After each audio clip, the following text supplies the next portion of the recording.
peca contra mim 7 vezes e eu deveria apenas perdoá-lo? Não. Não 7. Mas 77 vezes. Eu poderia fazer uma pilha enorme se juntasse cada ofensa e as consequências. Sabe, eu não quero dizer literalmente 77 vezes. 70 vezes 7. O completo vezes o completo. Perdão sem fim. Sem limites.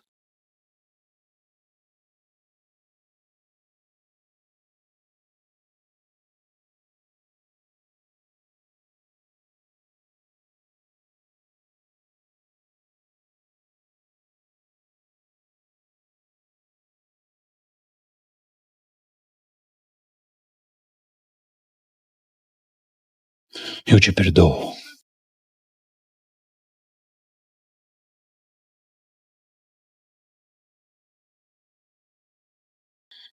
Está tudo esquecido.